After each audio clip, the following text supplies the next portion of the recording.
Hello, everybody, and welcome to another episode of Tennis Channel Inside In. My name is Mitch Michals. This is on the Tennis Channel Podcast Network.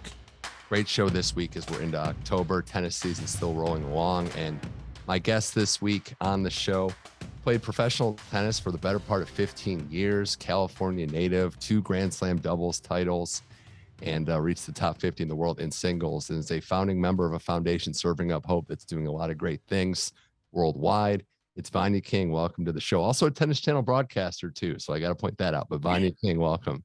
Thank you. Thank you. Yes, I have a lot of hats. So I guess we can start here. Like, what have you been up to recently? I know we'll get to the foundation and then talk extensively, but how has it been in that post-retirement since Charleston 2021, the delayed retirement? You finally got to go out, and these last, 18 months, what have they been like for you? So I retired last year, but I felt retired for about 3 years. COVID delayed my retirement by a year. And then even when I had decided my last tournaments, that was in 2019, I recognized that, this was the end for me. So I was going to retire beginning of 2020, then COVID. So it's been a very busy last 18 months, as it has been, I think, for everyone kind of coming out of the pandemic. It was very difficult for everyone, including myself, being a tennis player for so long, processing the end of my career, trying to figure out what I wanted to do next. And now, besides Serving Up Hope, which is my nonprofit, I have been on the USTA National Board since last year, the beginning of last year. I've also one of the founding members of an Asian American Pacific Islander Tennis Association. I've done some other volunteer roles with USTA, like I'm on the SoCal DEI committee. Even though I've been living in Florida, or I'd never admit that I live in Florida, but I've been there for the last 12 years. My heart's still in LA and California. So trying to give back as much as I can there. I also work part-time for the WTA as a consultant with a few different departments. So I started with charities, which is my passion. And then I also do work with the coaching department, trying to get more female coaches at the highest levels, which is the WTA. Let me think. There's a lot. It's like, you have a lot to recap. And then sorry. Like I need to bullet point this. And it also works, as I mentioned before this, I have ADHD. So I'm very distractible, which helps why I like to juggle lots of things. I like to stay busy. I'd rather be more busy than that. Did you feel like, kind of jumping ahead, but maybe not, did you feel like you had a lot of natural leadership tendencies growing up because you're on all these boards and you're doing all this stuff? And, tennis players sometimes, and pro athletes and just people in general, a lot of people just want to do their job to the best of their ability and then just kind of relax, but you're taking on all this extra effort, leadership. And I just wonder, as a kid and then growing up, do you feel like you had those qualities? Well, I would say no. I never wanted to. Well, yes and no. No, I never wanted the responsibility of being a leader, although my nickname when I was sub 5 years old was coach or bossy, just literally bossy. That was my nickname. Those are two different, those have two different connotations on them. Yeah, but they were along the same lines. Basically, I love to tell people what to do. But I didn't want to do the work behind it. The good thing is that I am competitive, which obviously helped with my career, and I'm goal oriented. So now, out of tennis, when I see things that I really want to achieve and I see maybe gaps in the industry. So a lot of the roles that I'm doing is, trying to help players on their off court, enhancing their off court lives, or, with USTA it's mostly player related because that was my life. But with my nonprofit as well, where I see gaps and just wanting to achieve that goal because I feel compelled to do it. And so I don't mind doing the work as long as there's a goal attached to it. So growing up, you mentioned California, LA through and through, parents from Taiwan, baby of the family, had the brother that played at Duke. Was your tennis journey, did it just start out wanting to be like your brother and get on the court? Were you kind of the one that took to it the most? How did you, I guess, come up and fall in love with the game? It's interesting because now I have time to actually process through what happened in my career. I wouldn't say that I fell in love with the game. It was, I was so young. I was just a kid, and my sisters and I followed my brother, who's 7 years older than myself. And he was a really good junior in SoCal. Then he became #1 in the nation. He won Kalamazoo twice. And so I definitely admired him, right? Like he was my it wasn't because of tennis, but it was because it was my older brother. And so we always tagged along with him, and we were always, oh, that's Philip King's little sisters. And it was a point of pride for me because I really looked up to him. I did, I did, I was gleeful when people started referring to him as Vania King's brother, because roles got reversed. But yeah, I mean, in terms of tennis specifically, not necessarily, but I'm glad that I did. I admired him, so that's why I wanted to do it. But I'm glad that I did play tennis because, I mean, frankly, like I'm not a very athletic person. I'm short. I don't think there was any other sport that Oh, I would have been successful at. I don't know, maybe ping pong. yeah, well, But you found your lane though, and you're Long Beach native too. And I just got to point this out for some people that don't that's know. not LA. No, but Long Beach Poly is like a hotbed for mostly athletics. We've talked about Tony Gwynn, Chase Utley, Billie Jean King, obviously, and then obviously Cameron Diaz, the actress there. So it's just a hotbed for Dog. success. Yeah, Snoop Dogg as well. Can't forget him. But what was it like being there? I know there were probably some, future NFL players in your class and people that just excelled at all these different sports. What was that experience like, just being surrounded by all these super athletes? Yeah, well, caveat, I only went for a year. But I remember that sports was a huge part of the culture at Poly. I mean, there was like the really smart side because it had one of the best academic programs, but then it also had such a robust track and field, basketball, football program. And I remember training with the track and field team, the girls, girls track and field team. And it was just normal, excellence was normal, Mhm. which was nice. From the tennis perspective, obviously I was head and shoulders above what the level was for tennis, but it was a terrific experience, and it gives me a lot of pride that I went there. Yeah, you went there a year, and I'm trying to fill in the gaps here. You were playing pro and then won the pro tournament when you were still high school age. What was the level like jumping like? Like how did you, I mean, obviously normally I ask is college even in the cards. You're playing pro and doing well at the pro level. When did you realize, okay, we're pushing forward to pro and I have something special here? Um, I I wanted to go to college really badly, because my parents put a lot of pressure on me, especially my dad, who was my coach. And so he put a lot of pressure on me to win and to perform. And I just, by the time, high school rolled around, I wanted to be normal. Like I wanted to have a normal life with my friends and not have to be an adult. Basically, like I didn't realize that at the time. I couldn't articulate it, but I didn't want the pressures of that. My dad made me play in the 16s when I was 12, and then in the 18s when I was 13. And so when I was 14, I was 3 in the nation, and then 15, I started playing lower level professional events. I didn't do that well. I was ranked maybe 900. You were the third best at under 18 at age 14. In my age group. Yeah, you were number 3 in the nation. You said like at Oh, 14. So you were really. The point being is like you were playing up, you were beating basically all the kids your own age, and then you play up a level and you're doing well there. It's yeah, a funny like the fascination I have with tennis players is there's a lot of players like yourself that college is the dream, college is the goal, but you almost play your way out of that. Like now with the level of college being so good, maybe it's changed a little, but I can understand why from your perspective you just got kind of too good for the players your age, and it's only the natural progression. Yeah, well, weirdly, I only realized this this month. Because again, like I said, I now have time to process through the past. And when I was playing, you're just in the moment and fully fully committed to what you're trying to achieve and your performance. And that means sacrificing everything, including even thinking about anything else, including the past.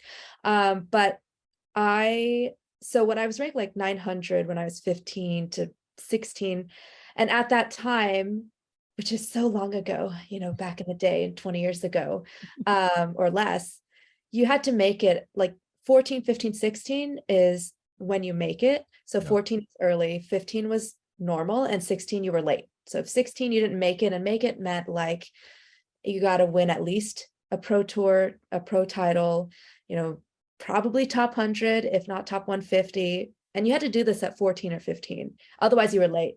And so I got a wild card into the US Open qualies at 16. This is when I was looking at colleges, and I qualified and I won a round. Around that time, I also had committed to Stanford. And then by the following year, I think I was still 15. No, I was 16.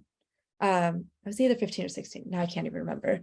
I'm that old. And so by the following year, I was 17 then. So by the following year, I was 17. So then I was late. Now I was beyond, any hope of coming back, and then I got to top 100 and I still hadn't turned pro. So basically, when I was at Wimbledon, I was ranked 70 in the world, and I called my parents and I said, I've made my decision.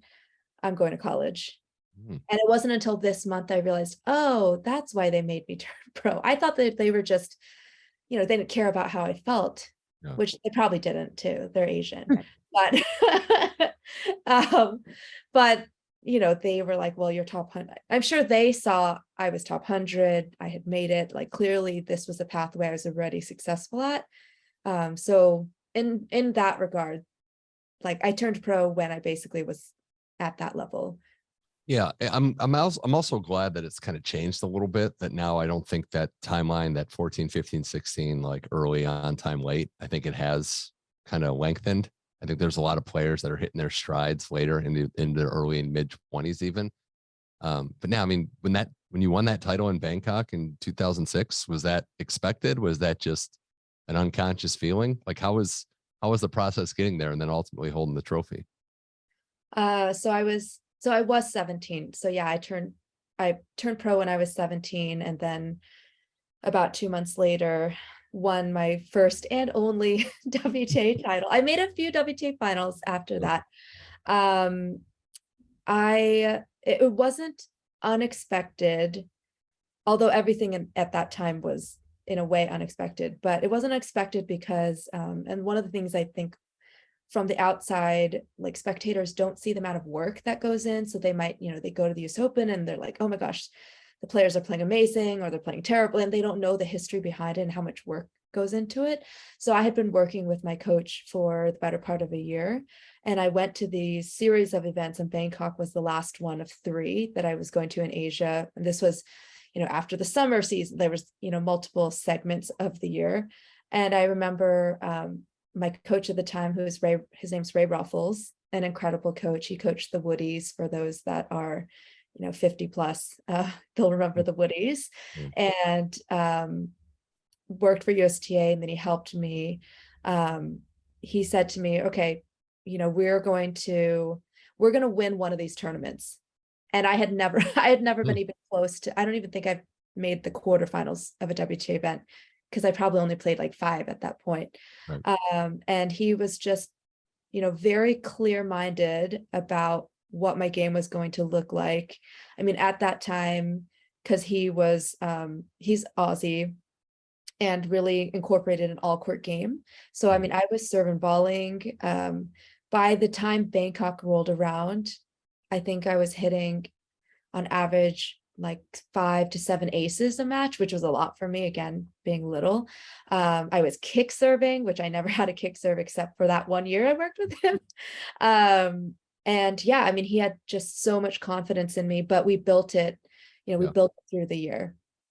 It's so interesting you say that, because I've talked to a couple of different coaches and players, and they all say that success isn't, even if it looked like flash in the pan, it's not. There's a process getting there, and you might have a close loss in like the second or third round the week before, but that could be a sign that you're getting closer. And it's fascinating to hear that. And I know it's kind of, like you were just talking about, we're 15, 16 years since then. And that perspective of you would have liked more titles, but that you won a WTA event has to hold more reverence as time's gone along and you've kind of stepped out of the hamster wheel. Yes and no. I mean, there is a nice checked box for players.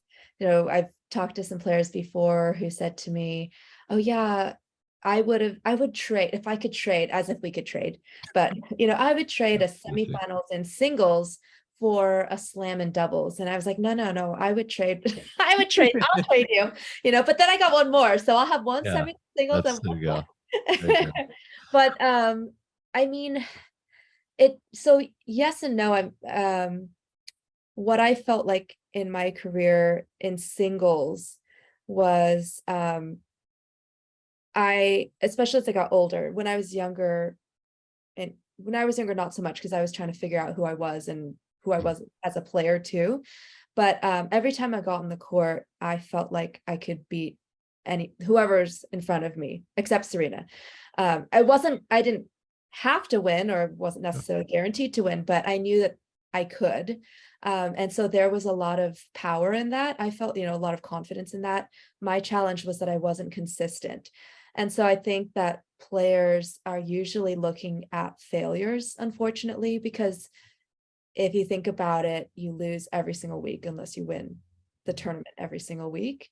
And so you're constantly, and just the society and the industry, even internally, and your coaches, obviously it rewards success and then it punishes failure. So I wasn't able to be mentally consistent enough in singles, but I did take a lot of pride that I felt like I could beat whoever was in front of me. We're with Vania King here on Tennis Channel Inside In. That's very sage advice. And I think perspective kind of does change as you evolve and get older.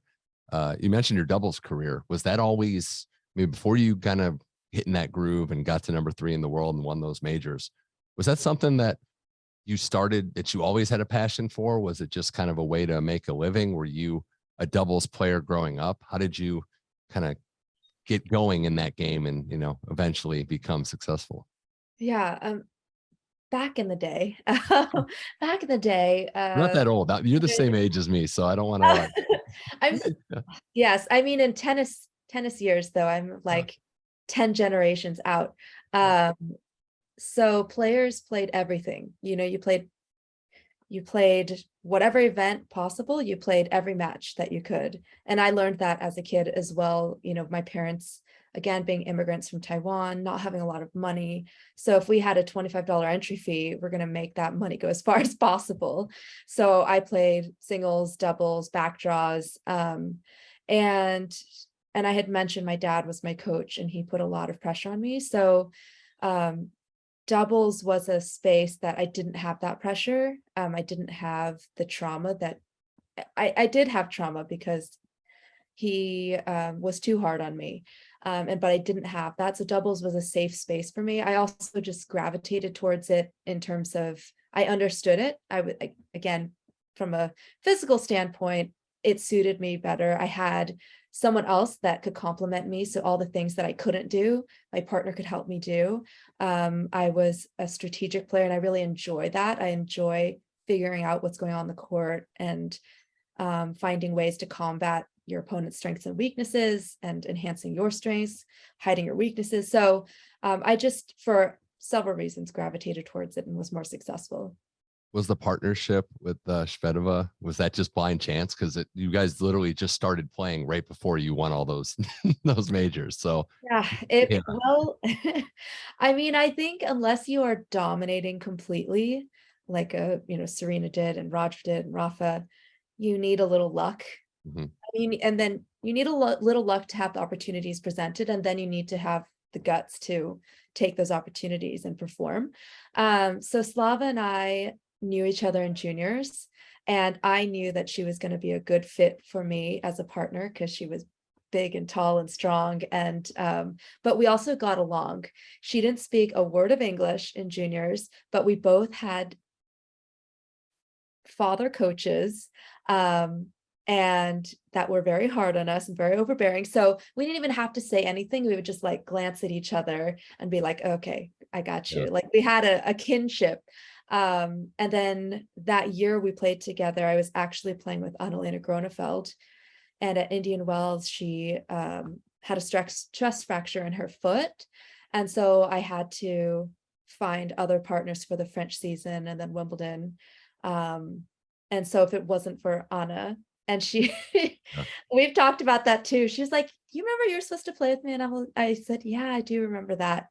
But I'm sorry.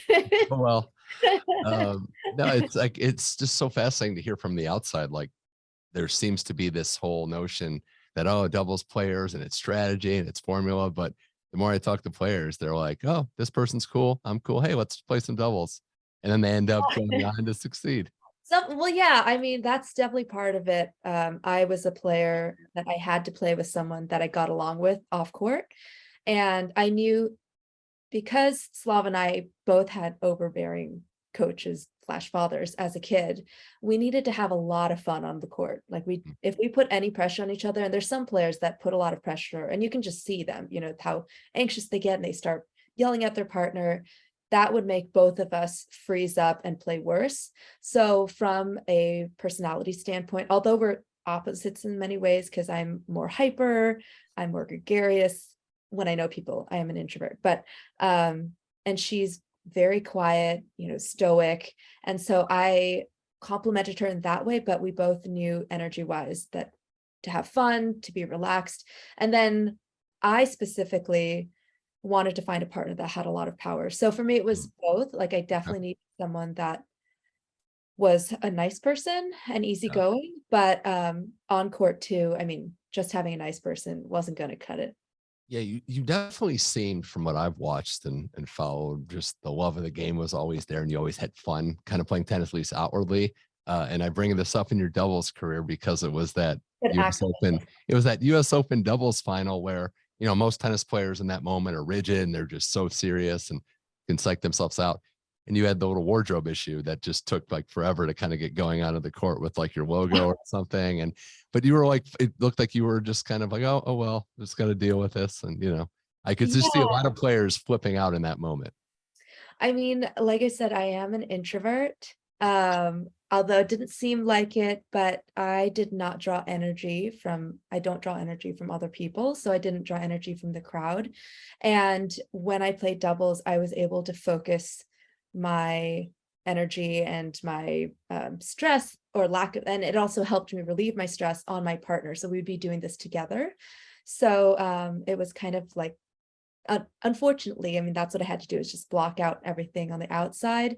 But I also felt empowered when I had a teammate there with me.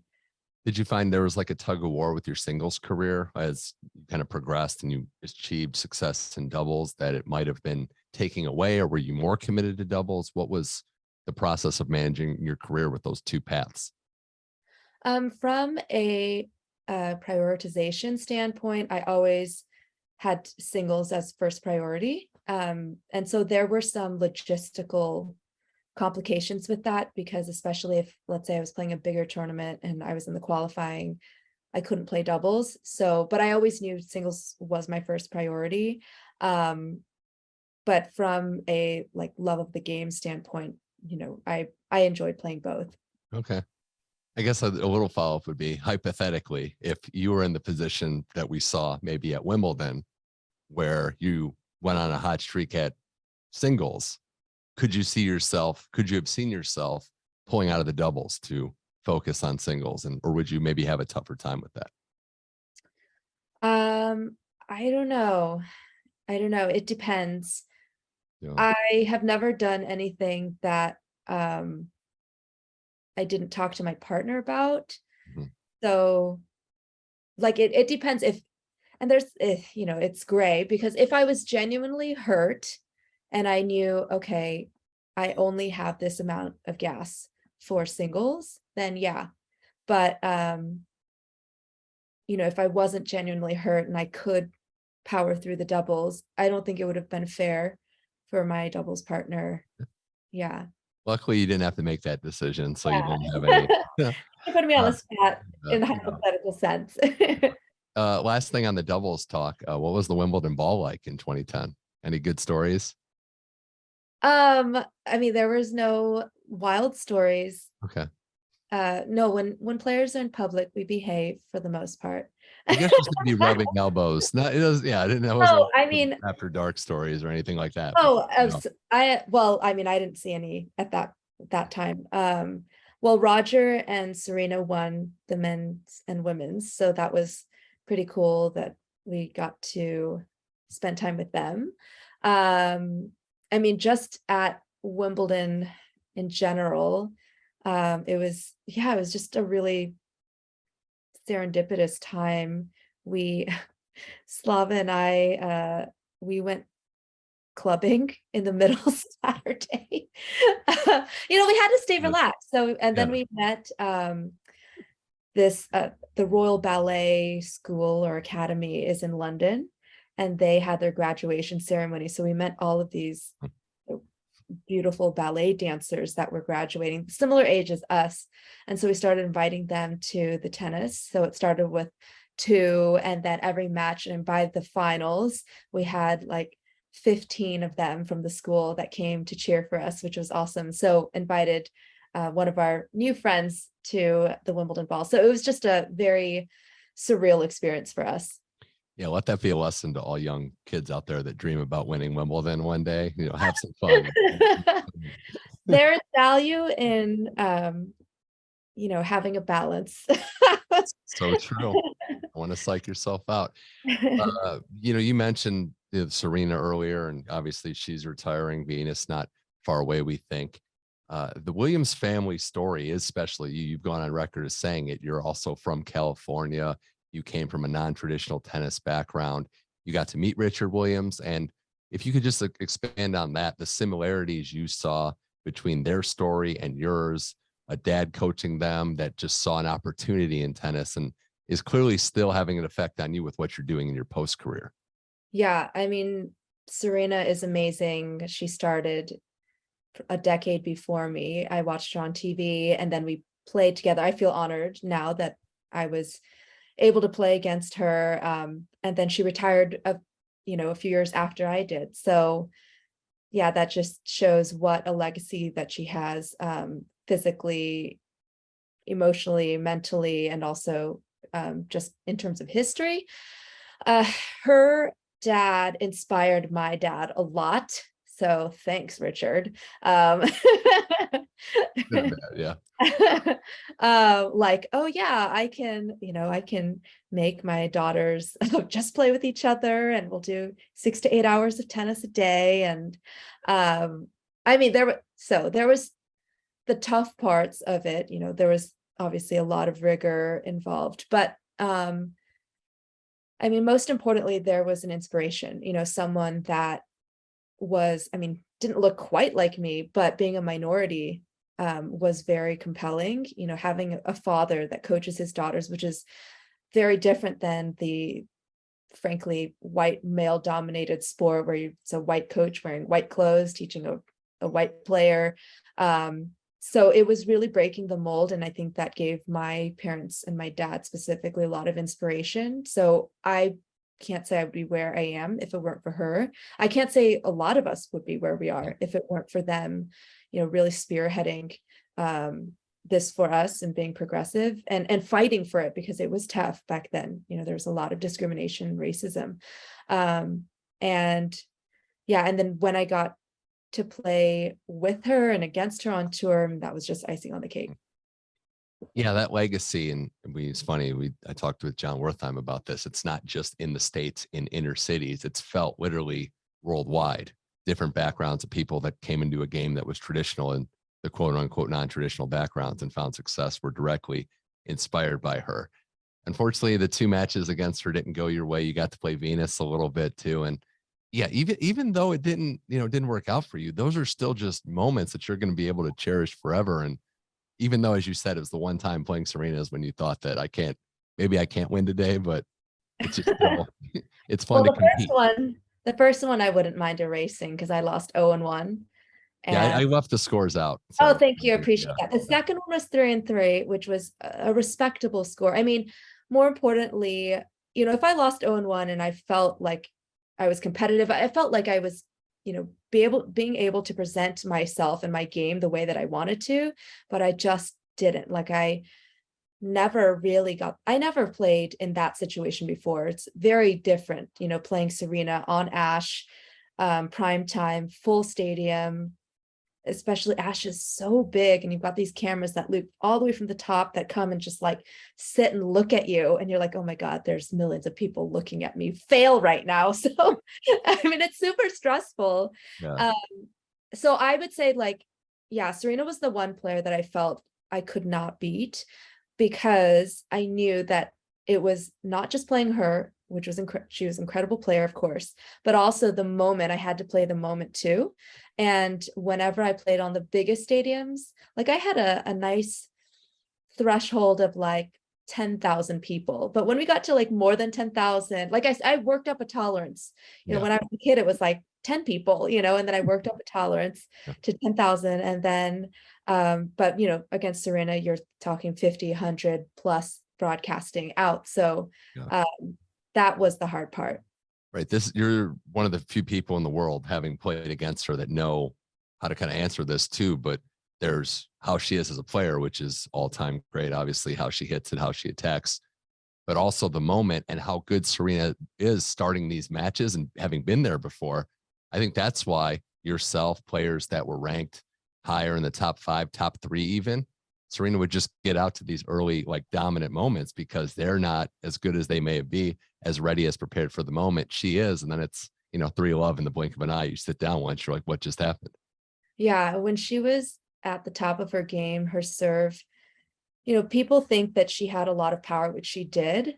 But for me, what was so impressive, one, was her serve and the poise under pressure with her serve, like really being able to get out of pressure situations in a way that sometimes guys can do because of the physical differences. And then under pressure, so it's not really when she was dominating, but when she was put onto defense, she was able to still strike the ball with a lot of power. And so for me, that's not what people normally think of, but on defense, that was incredible, where you could, pull her out wide and she would still hit the ball and put you in a difficult position. Whereas that ball, against any other player, would come up and float up, high and give you time. So yeah, I just like it. So basically, like, the strength of her wrist was was very impressive. Good one.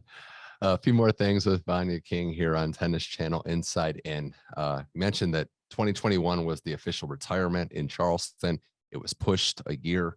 But at the start of this interview, you mentioned that you kind of were thinking about retiring for the last couple of years. And as an athlete, it's a fascinating part of it. I just want to know, when did you start to kind of consider that you're at the end of the road and it was time to start thinking about walking away from the game? I had ankle surgery in 2017, and I didn't know it at that time, or didn't want to admit it. But that took me to the end of my career because I never recovered fully. It was a surgery that the doctors told me I should be back in competition in 3 months. So that means back training at least by a month, because competition, there's a lot of preparation involved. And I wasn't able to walk normally for 9 months. And like to this day, I've lost a lot of mobility in my ankle. I developed surgically induced arthritis from it. And then a year after I had my surgery, and I stopped again because I had plateaued significantly far away from where I needed to be. I went to see a bunch more doctors and found out that actually I have a torn ligament and 2 stretched lateral ligaments in my ankle, which were not addressed in my original surgery.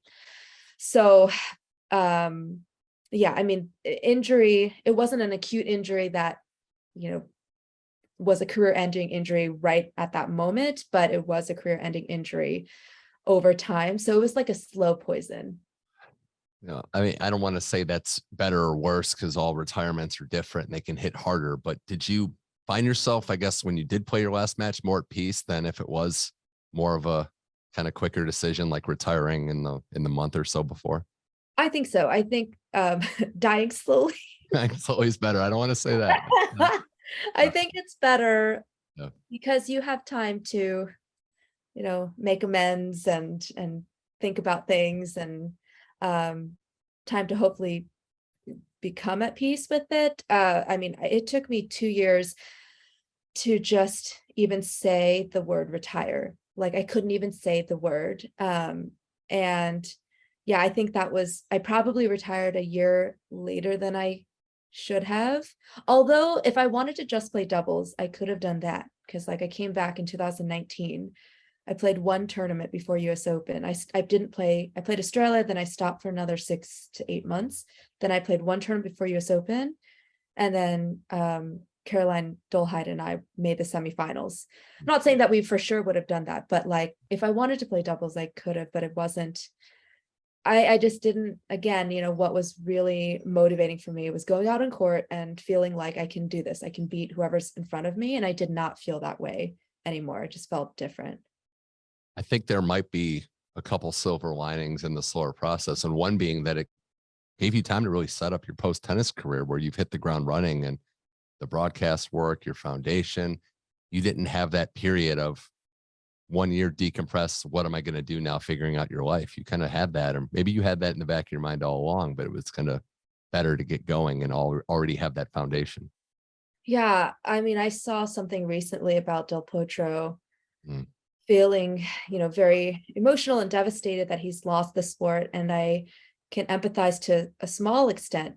Obviously I was never as good as he was or didn't have the resume he did, and also the difficulty of his injuries.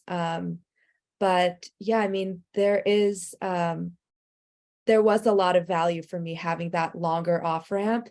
Still, there is nothing like being done with work, and then really being able to you're now forced to go into the next thing or whatever the next few things are. But simultaneously trying to process the grief of losing your career. And it sounds so, in a way, I feel trivial when people say, I mean, careers obviously is a weighty word, but career is not quite the same, I think, for someone who's an adult that starts a career than someone who's a child that starts their career and then transitions into that as an adult, because our self-identity, our self-worth, like it's a whole life in its own is intertwined with tennis. So career in itself doesn't feel like a strong enough word for it. And there is a time of grief and there's nothing you can do about it. Like it's losing something that is yourself and so dear to you. And so in regards to that, I had to just leave that, and as in let it be. Like it would come and it would go, and with time it's gotten better. But goal-oriented part of me was like, okay, let's go figure out what we want to do next and stay busy, because as tennis players we're always physically and mentally engaged. And so now, I was like, okay, I want to find something not physically engaging because now I'm broken. My body's broken, but mentally engaging. And I found now it wasn't easy. Like I just put out so many feelers that I started crossing things off and was like, no, no, no. And then no, but oh, I like this aspect of it. And then little by little, I got one yes. And now I'm doing a bunch of things that I absolutely love. So I'm really happy. Yeah, only athletes really have to have this reckoning at their part in their career in their 30s, where most careers are just starting to take off. They have to, start from scratch. But again, the athletic life is great, and it's, living out your dreams, even if it's not the longest, is still great. Before we get to the foundations, I do want to talk about some of the other interests, and I like to just kind of, do research and see what the guests on the show are into and what they kind of like to do. And Okay. yeah, there's not really many guests I've talked to that have a passion for music like you, or just Okay. singing in general. And we're not talking like amateur karaoke stuff. We're talking like singing like as a legit singer, almost like you're singing at Dodger Stadium. You're singing clips to introduce the US Open and, God Bless America. I saw you sing the Vanessa Williams song. Where did this passion for music come from that you realized you were this good at singing and, could keep performing in front of people? Well, I haven't performed in front of anyone in a while, but I started singing when I was a kid, so 4 or 5 years old. My sisters took singing lessons, and again, similar to my brother, chasing after my brother, I was like, I want to take singing lessons. So, but fell in love with music. My dad loves to sing, although I don't think he's that good of a singer, but he's very confident, Right. which goes a long way. But he's musically inclined, and I think I just got that from him. I'm not sure. I never thought too much about it. But singing was an outlet for me, especially when I was anxious or stressed. I could sing and I could dive into that and dive into my music. But now I don't sing as much anymore, because I have it's called a semicircular canal dehiscence, which I'm sure you've heard before. I was Oh, like, what? When the doctor told me. So basically I fell when I was playing, about 7, 8 years ago, and I chipped off a piece of bone around my ear canal, and it causes excessive vibrations into my ear. So my own voice is painful. hmm. Uh, it gets too loud. So anyways, not to be the Debbie Downer. I do still love singing. I still manage to do it more on a social side. I go Okay. to karaoke's on Monday. Okay. You're still, yeah. I mean, you're still better than most people that try to sing karaoke. So that's good. And then I guess I just wanted to follow up. Is it true that you would wake people up or get complaints at hotels for singing too Oh loud? yeah. Yeah. Like there were times, and I tried to keep it, at normal hours before 8 p.m., like 10 a.m. to 8 p.m. But there were times I would get a call from front desk and be like, we're getting a complaint that someone is singing. Like, and I'm like, oh, yeah, I'll deal with it. I'll sort it out. Don't worry. What's like a good piece of advice you can offer to somebody who tries to go to karaoke, like a type of song to sing, like not to get out of their comfort zone? Do you have a strategy, or just for the lesser singers Um, out there? well, find a song that's within your range, and then uh when all else fails, just have a lot of confidence. Okay. Yeah. Okay. That's, I think, how it was when you sang and Mark Knowles tried to sing with you at the one event. It was just, I was like, but you should not sing anymore. Well, that's good to know. Find your range. No Nora Jones for the rest of us out there. Um, and then I guess the other hobby I just wanted to ask you on is it true you're an avid bird watcher? Yes, I am. Okay. That's not my world. That's not my Oh, world, okay. but I'd like to learn about what Well, it is. okay, wait. Yeah. I am not a bird watcher extraordinaire, but I do love birds. I love birds of prey, especially. Birds Um, of prey. yes, Okay. raptors.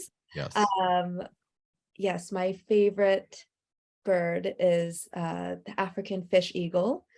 Yes, I love birds. I love birds. Yeah. Okay.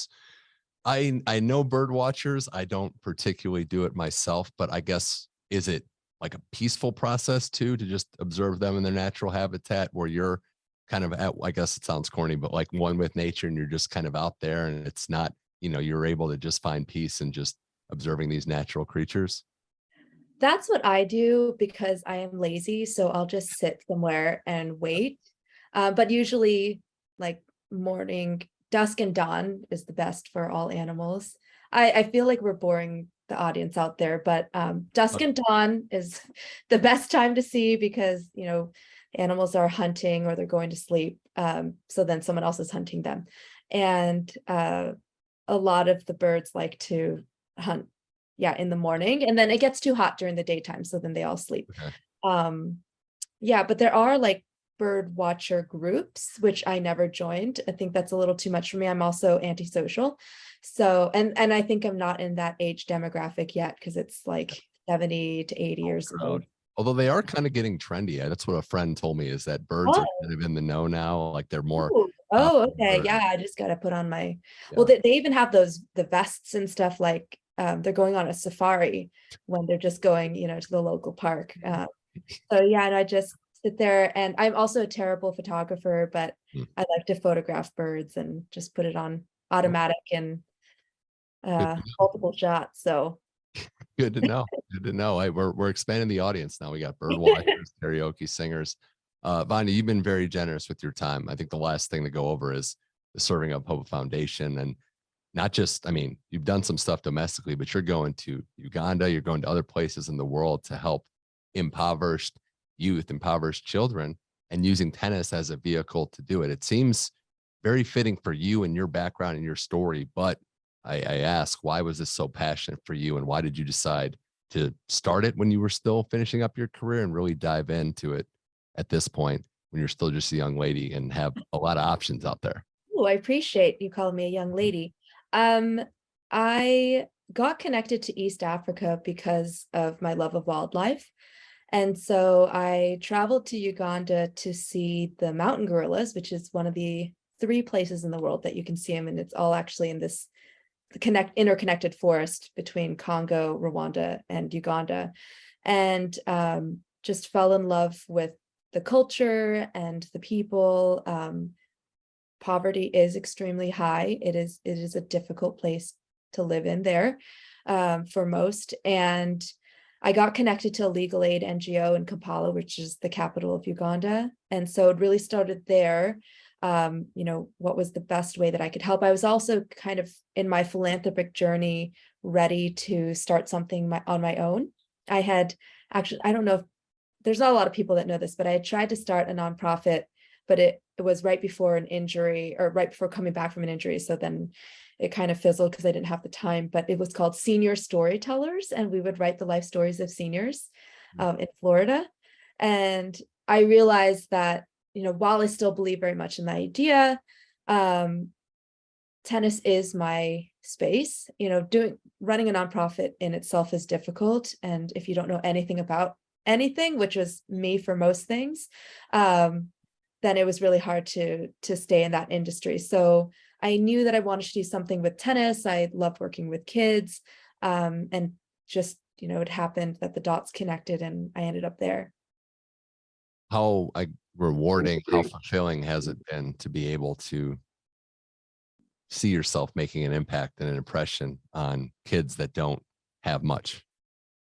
It is, well, it's incredibly fulfilling. I know it's, again, cheesy, but when people say, oh, I just like the kids smiling is inspirational. I mean, it genuinely is, when you see kids smile and it's just pure and they have joy. But beyond that, now that we've been there for a couple of years, seeing the kids internalize tennis in a way that I never did. So it's ironic because I never wanted to identify as a tennis player because it was so stressful for me. But for them, this is the place that they go to relieve their stress. This is the safe space for them. So for them to have pride in being a tennis player and building skills in a world where a lot of times they get told that they're worth less, but that this sport has now given them meaning.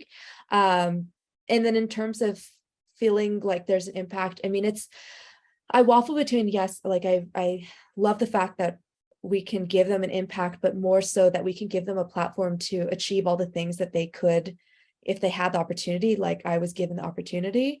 And at the same time, I constantly remind myself, though, there is a moral quandary because, what right do I have to go and change someone's life for better or worse? For me to go in and say that I know what's best, and so I think it's always good for me to continuously assess that and work with my team, who they all live in the community, my team on the ground, so they work with me very heavily in terms of how we execute our programs.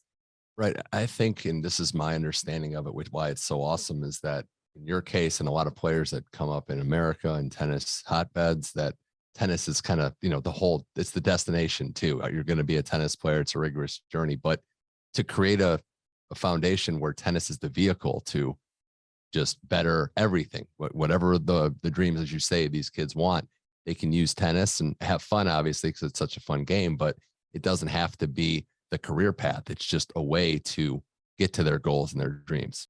Yeah, especially when I retired from tennis, I realized that tennis has given me so much more than just an occupation, but that specific occupation of being a professional tennis player. Because yeah, I was like, now what? I don't have anything if I don't have my career and my life that I knew. But I now have realized that tennis has connected me to many other spaces where I can make an impact, that my experience and my life can have meaning. And this is one of them. Some of the volunteer roles like USTA, being on the board of USTA, starting this Asian American Pacific Islander Tennis Association, and seeing that our community could be supported better and wanting to be a part of that. And just, yeah, and my story could resonate as well across the board, for others that might be dealing with overbearing parents, or trying to be successful at something that you have to sacrifice everything for. And there's a lot of ways that I now realize that tennis has given me opportunities and provide meaning. And even if I didn't go to college, I mean, that's a very tangible way for many kids, high school opportunities. I mean, even the socialization of being on a team and the self-esteem of that, and then scholarship opportunities, of course, and then professional networking opportunities, even though tennis is still traditionally a rich person sport. That means, hey, if you're good at it, then you can network in those circles too. Well, you're doing some really inspiring stuff. It's great to see anybody give back with the way that you're doing it. Your commitment is very honorable. Vania King, thanks so much for joining Tennis Channel Inside In. We'll have to do this again soon. I know you're also a budding broadcaster too, so just tread lightly on my turf now. Oh, well, no, I'll have to get some tips from you. Yeah, whatever I can provide. I don't know. It's not much, but seriously, congrats on everything. And, it's inspiring stuff. Thank you, Vania King, for joining Tennis Channel Inside In. Thanks for having me.